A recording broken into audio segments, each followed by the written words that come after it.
classic arcade game. Afterburner take 39. Well. A treat. Our first video on an Afterburner. Plus, this video is also going to show you another rare Sega game, Star Trek, so stick around. Anyway, Afterburner. Afterburner came out, the original version, without this throttle control.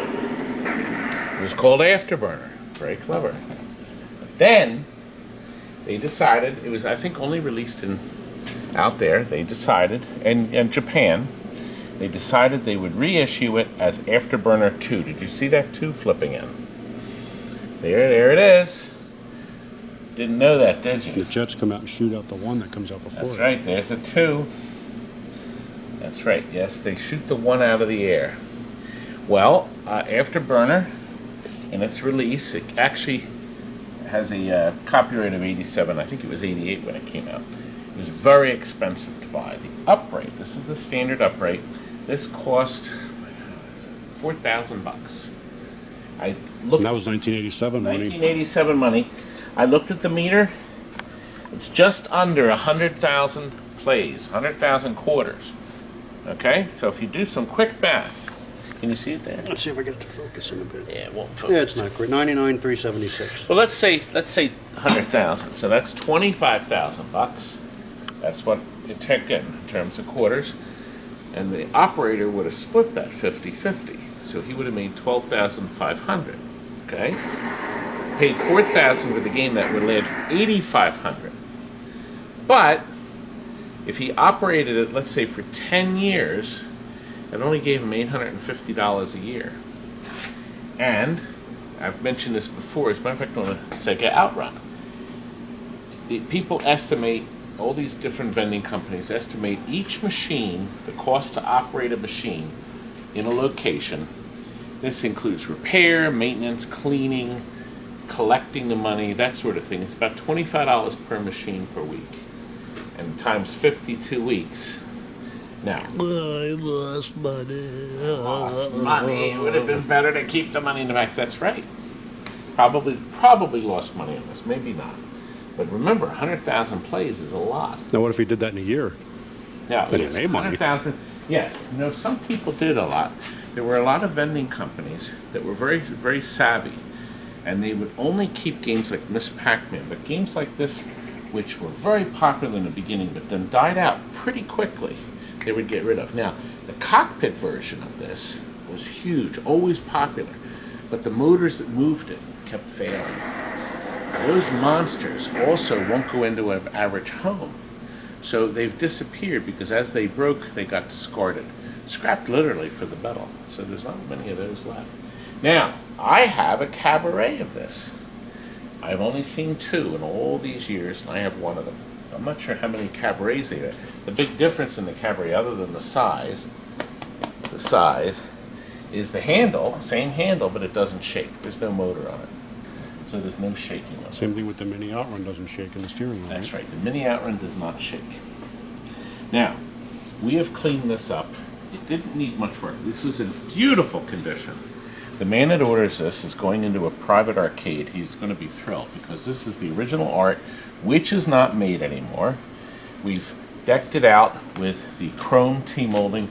It's still covered with this protective stuff, whatever it is, stuff. Tmolding.com. God bless them. That's right. Without them, we'd be in big, big trouble. Big? God bless them. Big? And they ship stuff so fast. Order it online.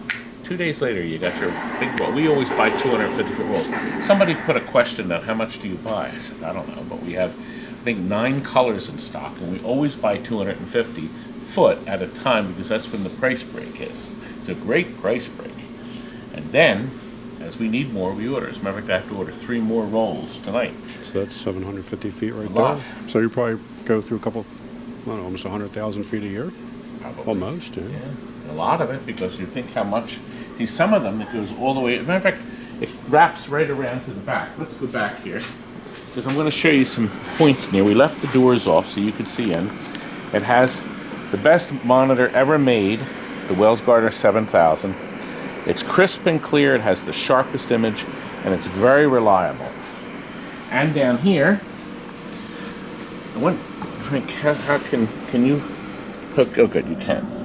I want to point out a few things in the machine. This is a power supply here, power supply, I'm sorry. That's the stereo amplifier that provides the terrific sound you also used in Outrun. Now, do you see these boards here? That brown board is their motor board. That moves the motor, that operates the motor. It's either turned on or off. How clever.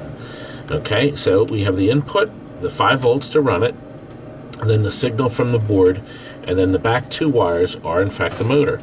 These 2 boards are 110 volt, or actually 120 volt relays that turn on and off the 3 light bulbs up front that I'm going to show you. They're identical, so this one operates the 2 lights on the top, and that one operates the bottom. This is the danger light, that's the locked on light. Okay, look, new power supply. The original power supply worked fine, but baby, we're not going to use that anymore. We're going to protect our logic board that's inside this with a new power supply, so it gets nice 5 volts. Now, even though this looks really messy to take out, a single screw and this whole thing slides right out of the machine. And then you have to unplug these 4 plugs, and then you can service the board. Board is very reliable as long as the power supply is good. I keep stressing power supplies. You're on a stock? Oh. I love putting that sound effect in, Frank. I know you've only done it 900 times. I guess you love it. People like the same stuff over and over and over and over again. Now, I want to show you what's inside this piece. This is obviously screwed shut. Yes, I was going to point out some blockhead put these screws in. You know, there's an easy way to take them out. You know the easy way? Like this. Frank, they're gone. This feels like an episode of Bewitched. I can't twitch. We can make you disappear like that. Make you disappear like that. And you can't not, because I operate the okay, look at this thing. This is what you're paying for. All the beautiful engineering Sega did. The return spring, same spring that's used to return Outrun to its centering position. Their standard 5 volt or 5K pot. You know, that pot is used in so many games. They found the perfect thing to make it work, and it works like a dream, doesn't it, Frank? Mm-hmm. Anyway, look at that. Nice and neat. Now, at first, everything was fine with these handles, but after a while, with a million little bratty kids, a million little children grabbing the handle, especially unused in the restaurant lobby, the parents would let them do this endlessly. The screws work loose. Did you call Sega to complain about it? They'll answer though, Frank. We can't use that gag because Sega's still there. But that's the only problem. You had to keep the screws tight. So I remember when Kurt would go around and do service calls, he would have to have this goofy little tool. Now, in fairness to Sega, they actually gave you the goofy little tools to take all their special screws out. In the back of the machine, they gave you a spare pot, all the little wrenches and tools and springs, and a little bag full of these parts. And my little afterburner has a bunch of those parts still in it. Is that why Sega's still in business? Because they did it right? Well, that was pretty nice of them to give you the tools to get the stuff apart. I always thought it was. Now, here's our instruction card. The homing missile. The game is hard. Now, I understand part 2, they made it a little easier. They added a few more levels of play. I never played part 1. I was really unaware of it until I did some research. Actually, I even have the poster in my office. Look at that, see? So the game was just such a big hit. But playing the game, you have to keep your eye not only ahead, but you have to make sure nobody is tailing you from behind. Because see, they can swing into you and kill you from behind. You see right here, it'll tell you. Oops. There we go. Okay. Your danger lamps are at the top. They will flash when on your radar screen, which is up here, well, you'll see it, tells you that something's on your tail. And you have to use the throttle handle, speed up, to get rid of them. Or slow down and get rid of those babies before they kill you. And I don't last too long. Anyway, okay, the homing missile, okay? When the enemy aircraft is sighted, the sight enlarges and the lock-on indicator lights. At this time, you fire your homing missile. That's this little button right here, okay? So you have the cannon, I'm sorry. This is the homing missile, this is the cannon. God, I'll be all right.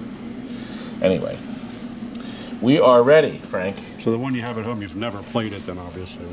I haven't played it well. Because you obviously don't know what the controls do. Heck, I just didn't know the pronunciation. There's the radar missile. right there. I don't know what missile. There's the radar right there. See? There's your radar. Okay? So somebody's on your tail. Here, look. Now, I want you to hear great stereo separation. Really terrific. Now, this is why you can't leave it on free play, because it'll bang, bang, bang, and just hit that. That's why we have a free play button on it, so you just push it once, otherwise you'll have that music hammering to you all day and night. Now, conveniently, the flashing start button. Ha-ha! I'm off. I'm ready to fly, Frank. And look, there's nothing in my sights. Now listen for him to say fire.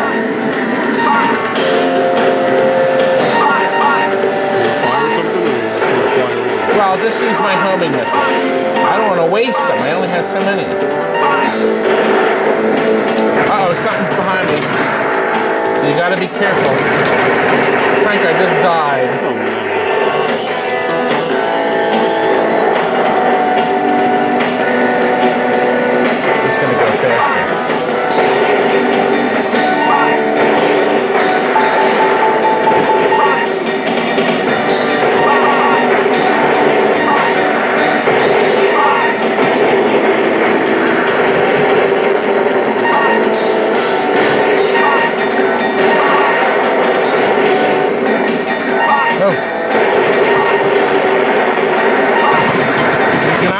Feel the feedback on our handle here. And I felt that when I landed, Frank.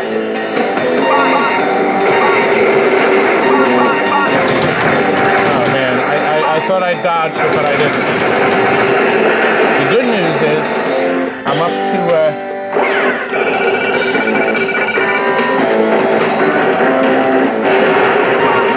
I'm almost through the first rack. Here we go. All my weapons are reloaded, and I'm ready. Now we're at night. This is over Center City, Philadelphia.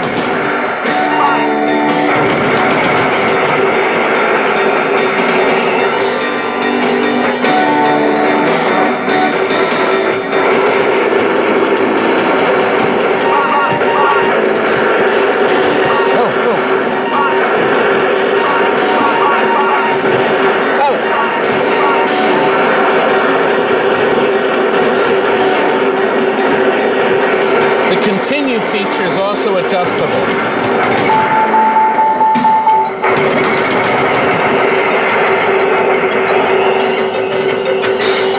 Now our music track has changed.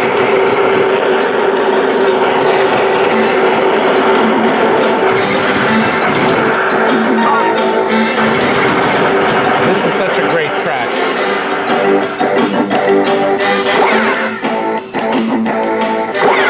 Not in time. Too late. Too late, Todd. Too late. Isn't it great? Isn't it great? 40-watt bulbs here are white, and we put a red bulb in to give it more red color for the make it more passionate, shall we say. Good. I think, Frank, it's done. It needs a couple more things. Steven's been out all week. It needed a little bit more touch-up. And then we have to polish. The last thing is the chrome gets polished. Listen, before I show you the Star Trek, I wanted to show you a clip. Tammy, my daughter Tammy, got a chance to talk live on the air of a TV show.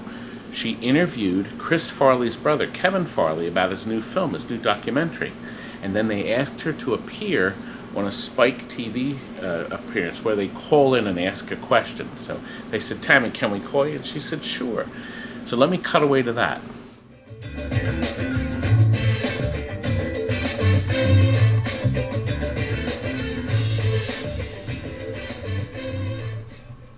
This is Up Close Live. I'm Josh Sepps.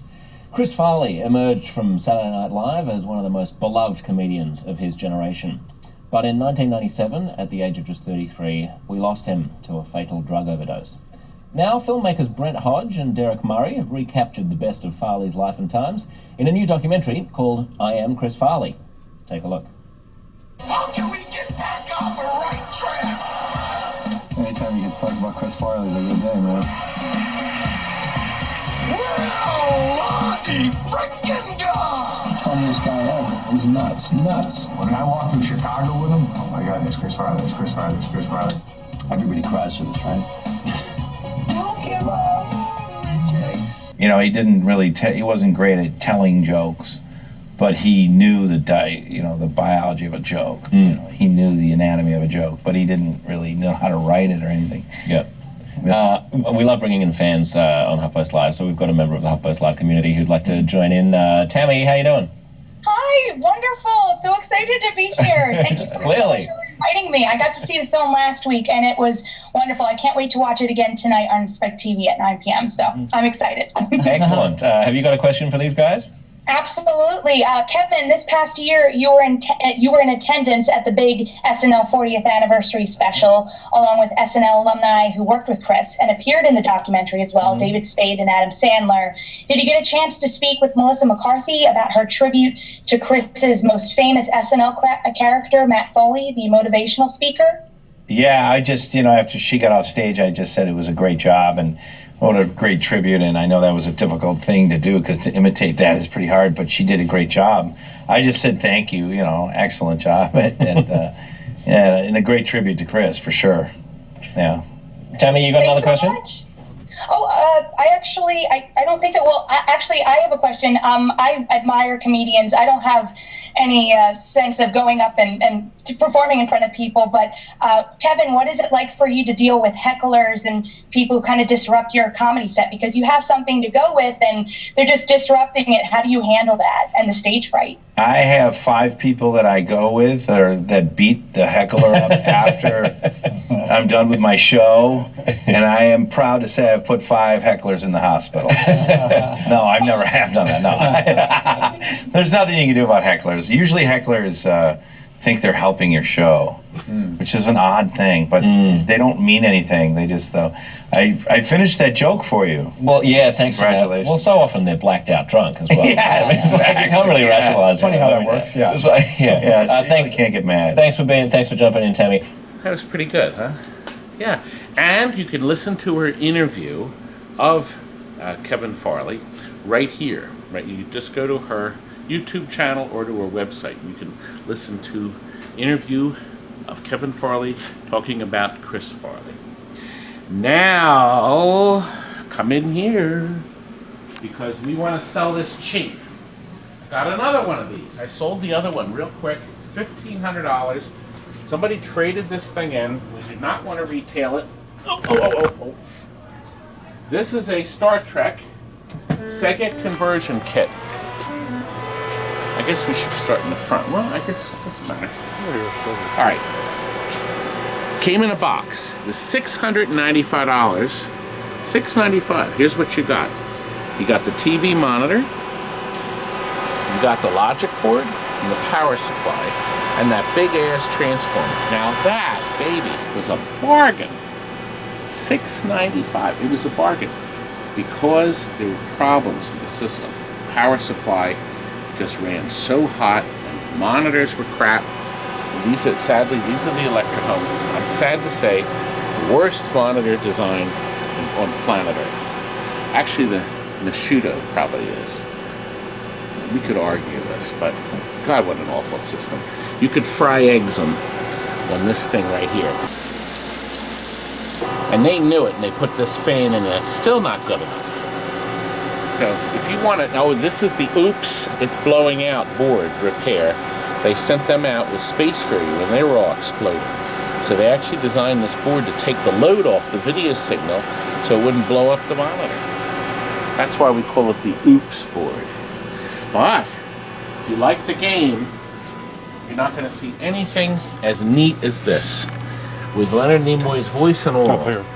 Which is, oh, that's the free play button. Ah, here it is. It is? Hit it. There we go. Welcome aboard, Captain. Aha! I've been welcomed aboard. Now, oddly enough, the other one we sold, the spinner didn't work, but this one does. With issues, obviously. Anyway. Anyway. Entering sector 1.2. This is your direct view, okay? That's what you have left. And then you can see this little thing. This needs to be cleaned up. It's washed out in the video, and it looks like it's out of focus. Oh, but really? It's not. It's just Oh, the way it's the crystal camera- clear. It's just the way the This is camera's a picking it this up. is a vector monitor. They just killed my little shit. Gosh, Entering sector 1.3. Are you keeping track of what we're entering, Frank? You're supposed to protect the green space station. Okay, no. You're going to have to take the boards apart. This thing has got to be full of cold solder connections. I keep forgetting I'm supposed to dock. I haven't played this game in so long. See, now I've docked, so I just lost my shield. But I keep forgetting I do have a shield, but a warp button. Now, by the way, here's the warp button. But you use up your gasoline when you do that. All right, let me dock. Uh-oh. Just in time. No, I'm going to lose it. Darn it, creep. You just wiped me out. It is actually a fun game. Entering sector 1.6. Anyway, if you would like to purchase this game, I will be happy to sell it to you. It's $1,500 to do a bank transfer. If you want to use a credit card, I got to charge you 3 points, okay? I can ship it anywhere in the country between $200 and $350. I can ship it anywhere around the world for $600, except to a few docks. I can't come to a few. I could send this to Australia for $600 on a special pallet. Okay, I'll even convert it over to 240 volts. So if you're looking for a Star Trek, you remember, it's as is, you got to do all the cleanup. This is all cruddy. This has got to be oiled. I mean, you really have to take this whole thing apart. The header has to be cleaned up. Actually, there's a sticker on here covering, what did you say, the asteroids? Yeah. Yes, there's pizza. It was that way. The kit just came with this sticker. You stuck it on top of your marquee. I would peel this off and put it on a clear one so it lights up right. And look, you got new side art. No, you didn't. Oh, the guy was that cheap. When they sold the game to you, you got the side art. He didn't even bother taking the asteroids kit, the asteroids artwork, cover it. Needs going to need T-molding, but you got the Ally coin door.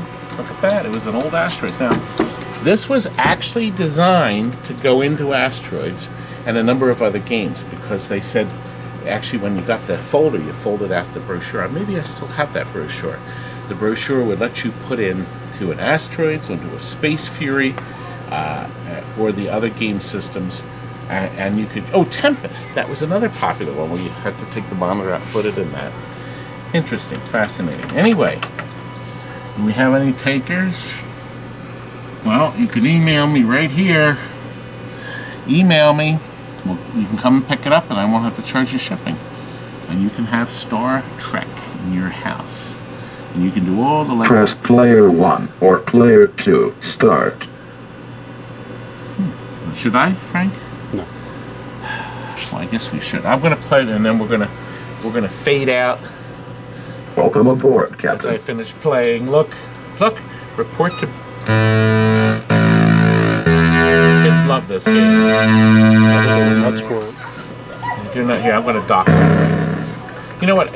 There's probably something. I know there's other sounds too, but you get it. Clean up the boards. I'm sure everything will work perfect. See, that was simple. Appropriate music to end. Good night.